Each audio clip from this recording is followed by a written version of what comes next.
অনলাইনে ব্যবসার প্রলোভন দেখিয়ে লাখ লাখ টাকা হাতিয়ে নেওয়া এই যুবককে আটক করেছে সাধারণ জনতা। আমরা এখন প্রত্যক্ষদর্শীদের কাছ থেকে জানার চেষ্টা করব কি ঘটেছিল এখানে। কে কিভাবে ধরা হলো এবং কিসের জন্য ধরা হলো? ওনাকে ধরা হয়েছে এই জন্য যে উনি একটি অনলাইন পেজ চালায় যার নাম হচ্ছে ইজি সাবস। তো ইজি সাবসের মধ্যে আমরা একটি সাবস্ক্রিপশন কিনেছিলাম, আমার ছোটো ভাই অ্যাকচুয়ালি কিনেছিল। তো কেনার পরে ছোটো ভাই বললো যে ভাইয়া যে এরকম এরকম করছে তারা। আমি আচ্ছা ঠিক আছে, আমি ব্যাপারটা দেখছি। তো গতকাল আমি পরশুদিন হয়তো আমি আবার পাঠালাম, আমি নিজে করলাম, এবার নিজে করে দেখলাম যে না এটা সত্যি ঠিকই আছে। তো পরবর্তীতে আজকে সকালবেলা আমি আরও একবার করলাম। তো আমি যেটা দেখলাম যে এক এক রকম বিকাশ নাম্বার ইউজ করছে। তো বিভিন্ন রকম বিকাশ নাম্বার ইউজ করার কারণে আমার ছোটো ভাই যে বিকাশ নাম্বারটা থেকে পাঠিয়েছিল সেটা আমি আসলে ট্রেস করতে পারিনি।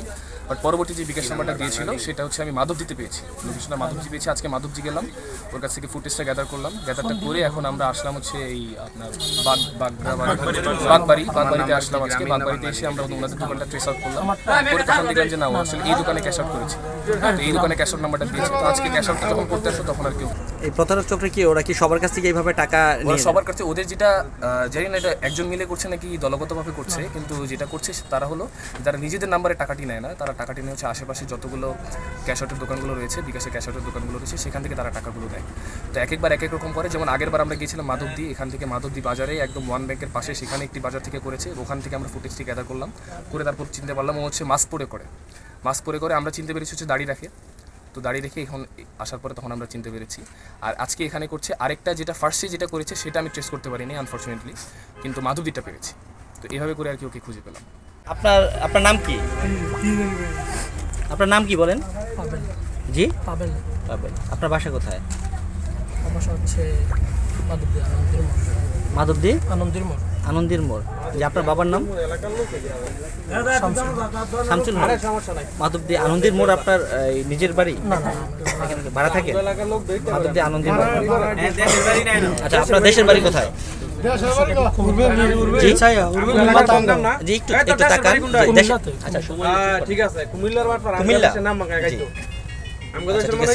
আপনি এই ব্যবসার সাথে কতদিন যাবত জড়িত আছেন? অল্প দিন। আপনার সাথে 15-16 দিন কথা বলে। হ্যালো, না ইয়া আমার বিকাশে 5400 টাকা,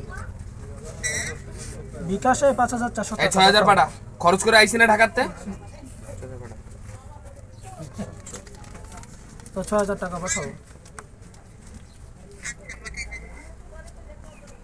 সব জানে যে বিপদ আরে হেডো আরেক বাট পারবি বউনি কিছু বলে না, বউনি কিছু পাঠায় দাও না লাগে, বউনি কিছু জিগাই বউতে কি লাগে টিয়া টিয়া পাঠায় দাও, কি লাগে অনেক টাকা পাঠাইবো হঠাৎ করে জানো বিপদে জিজ্ঞাসা করে লইলি টাকাতে কি করবা? না ভাই আমার লাগে। করস কেমনে করস কি? আমি এমব্রয়ডারিতে চাকরি করি। হ্যাঁ, এমব্রয়ডারিতে কোন জায়গায় কোন ফ্যাক্টরি? সবাই সচেতন হন। আপনাদের সাথেও কি এরকম ঘটনা ঘটেছিল? ভিডিওটি শেয়ার করে সবাইকে সচেতন হওয়ার সুযোগ করে দিন।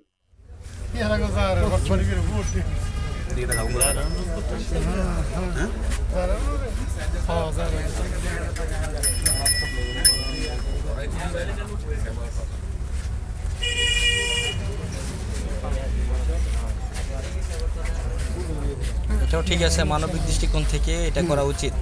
মানবিক দৃষ্টিকোণ না ভাই, আমাদের বিষয়টা হচ্ছে আমরা তো আর দেশের কারোর সাথে তো আমাদের কোনো সমস্যা নেই। আমরা সবসময় শিখে আসছি হচ্ছে দেশের বাইরে কোনো কিছু থাকলে সেখান থেকে আমরা বাঁচাবো। দেশের ভিতরে লোকজন যদি আমাদের সাথে এমন করে, তাহলে আমাদের লোকজন যারা কর্মরত আছে মিলিটারিতে, তাহলে তারা কি করবে ভাই?